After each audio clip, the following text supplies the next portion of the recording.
नमस्कार जी, मैं राजवीर सिंह बटला, immigration attorney, Sacramento, California. आज मैं आपसे एक बहुत ही ज़रूरी बात शेयर करना चाहता हूं जिसका प्रभाव काफ़ी गंभीर पड़ सकता है और पड़ेगा भी मेरे ख्याल में। पिछले शुक्रवार को 11 अप्रैल 2025 को EOIR ने, इमिग्रेशन कोर्ट ने एक पॉलिसी मेमोरेंडम इशू किया है। उस मेमोरेंडम में उन्होंने कहा है कि इमिग्रेशन जजेस के पास ये अथॉरिटी है कि अगर कोई असाइलम की एप्लीकेशन इनकम्प्लीट है, उसमें पूरी डिटेल नहीं है, तो वो उस एप्लीकेशन को रिजेक्ट कर सकते हैं बिना सुनवाई के। आपको इमिग्रेशन कोर्ट में जाने का मौका ही नहीं मिलेगा, अपनी बात रखने का मौका ही नहीं मिलेगा, आपकी जो फाइनल हियरिंग है वो नहीं होगी अगर आपकी एप्लीकेशन जो I-589 असाइलम की जो एप्लीकेशन है वो इनकम्प्लीट है। उसमें जो जजेस उसको अपना फॉर्म देखेंगे, उन्हें लगेगा कि एप्लीकेशन इनकम्प्लीट है, तो वो एप्लीकेशन रिजेक्ट कर देंगे। रिजेक्ट करने का मतलब आपके पास अभी कोई बेसिस नहीं है इमिग्रेशन कोर्ट में, तो आपके ऊपर रिमूवल लग सकती है, और अगर रिजेक्ट एप्लीकेशन होती है तो रिमूवल लग जाएगी।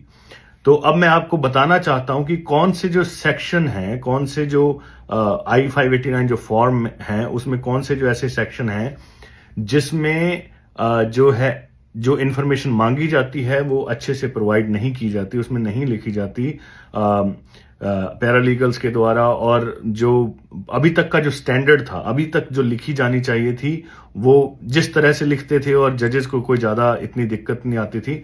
लेकिन कौन कौन से सेक्शन हैं जिनमें जो जानकारी वो पूरी होनी चाहिए, और उसका आप ख्याल रखें। ये है फॉर्म I-589। यहां आप देखिए, ये लिखा है USC form I-589, application for asylum and for withholding of removal. So बहुत प्रॉपर तरीके से डिटेल से भरना है। जैसे यहां है कि नोट, ये मोस्टली चेक होना चाहिए हमेशा अगर आप विदहोल्डिंग लेना चाहते हैं तो।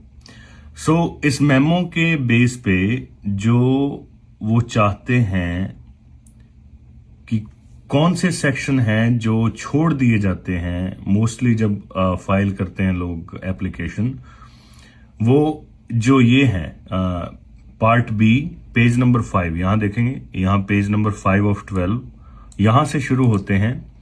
तो ये वाले सेक्शन हैं, जो बॉक्सेस आप देख रहे हैं, इनमें इंफॉर्मेशन बहुत कम डाली जाती है।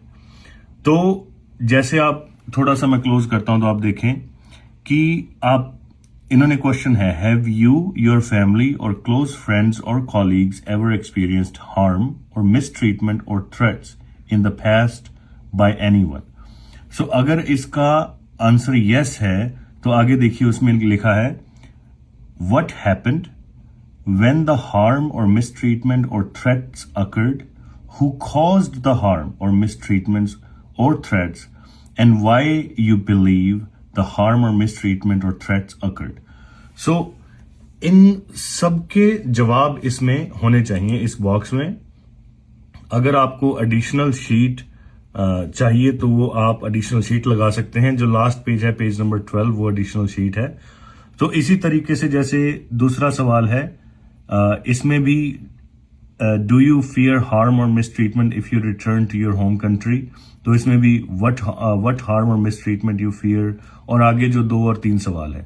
तो ये प्रॉपर इनके आंसर होने चाहिए। जिस भी सवाल को आप यस करते हो, उसका पूरा ये क्वेश्चन है, क्वेश्चन का आंसर प्रॉपर होना चाहिए। जो नो है, नो कर दिया तो फिर आप खाली छोड़ सकते हैं।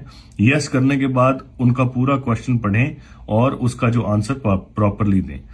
और अभी जो देखने में आया है कि कौन से जो सेक्शन हैं वो बिल्कुल जिसको इग्नोर कर दिया जाता है, और जिसकी वजह से बहुत जजेस जो हैं एप्लीकेशन को इनकम्प्लीट मान के उसको रिजेक्ट कर देते हैं, वो ये सेक्शन है पार्ट सी, पेज नंबर 7 पे पार्ट सी है, और उसका क्वेश्चन 2A एंड 2B, जहां जनरली ट्रैवल हिस्ट्री लिखते हैं। तो क्या करते थे पहले, सिर्फ इतना कि मैं इस कंट्री से आया हूं, उतनी कंट्रीज का नाम लिख दिया और कह दिया कि किसी भी कंट्रीज में लॉफुल परमानेंट स्टेटस नहीं था। अब ऐसी बात नहीं है, एक एक डिटेल कि आप किस कंट्री में रहे, कितनी देर रहे, वहां आपका लीगल स्टेटस क्या था, उसको छोड़ने का कारण क्या था, वहां आपने असाइलम लगाया या नहीं लगाया, अगर नहीं लगाया तो क्यों नहीं लगाया। तो ये प्रॉपर हर कंट्री की डिटेल आपको यहां देनी होगी। तो अब इस सिचुएशन में क्या करें। मैंने जो मेरे ऑफिसेज में जो क्लाइंट्स हैं, मेरे क्लाइंट्स हैं, ऑलरेडी मैंने अपने स्टाफ को ये इंस्ट्रक्शंस दे दी हैं कि हम जो हैं सारे एप्लीकेंट्स की जो एप्लीकेशंस हैं उनको देखेंगे, उनको रिव्यू करेंगे और सबको अपडेट करेंगे। तो अब आप इसमें क्या कर सकते हैं। सबसे पहले आप अपनी I-589 जो असाइलम की एप्लीकेशन है उसको आप देखें।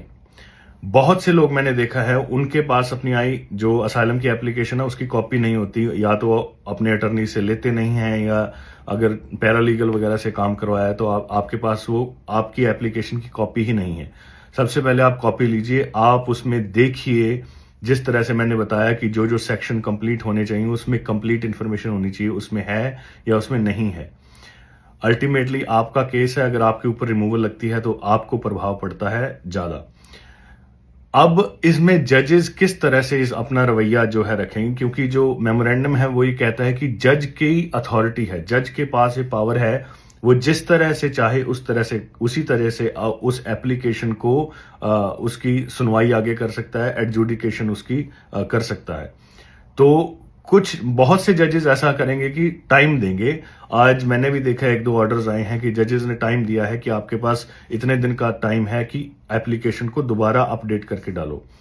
लेकिन कुछ जजेस ऐसे हैं, शायद वो टाइम ही ना दें कि एप्लीकेशन आपने डालनी थी, आपने इनकम्प्लीट एप्लीकेशन डाली और आपकी अब एप्लीकेशन रिजेक्ट की जाती है। तो आप इसमें सबसे पहले अपनी एप्लीकेशंस को देखें, उसमें क्या इंफॉर्मेशन पहले आपके अटर्नी ने या आपने या पैरालीगल ने जहां से भी आपने करवाई, कौन सी इंफॉर्मेशन डाली गई है, और अगर वो इनकम्प्लीट है तो उसको अच्छे से कंप्लीट करें। एक एक सवाल को अच्छे से पढ़ के उसका अच्छे से जवाब दें। ये बहुत गंभीर मसला है, इसके प्रभाव बहुत पड़ सकते हैं। उनके पास EOIR में 4 मिलियन केसेस पेंडिंग है। 4 मिलियन का मतलब होता है 40 लाख केसेस पेंडिंग हैं। तो वो उनके पास इतने जजेस नहीं हैं, स्टाफ नहीं है कि वो सबको हैंडल कर लें, तो वो शॉर्टकट तरीके से अब एप्लीकेशंस को रिजेक्ट करना शुरू कर रहे हैं। लेकिन इसमें से आप बचें, आप खुद रिव्यू करें, खुद आगे आके देखें और अपने अटर्नी से, पैरालीगल से, जिससे भी बात करके अपनी एप्लीकेशन को अपडेट करवा के कोर्ट में जो है दाखिल करवाएं। Thank you so much.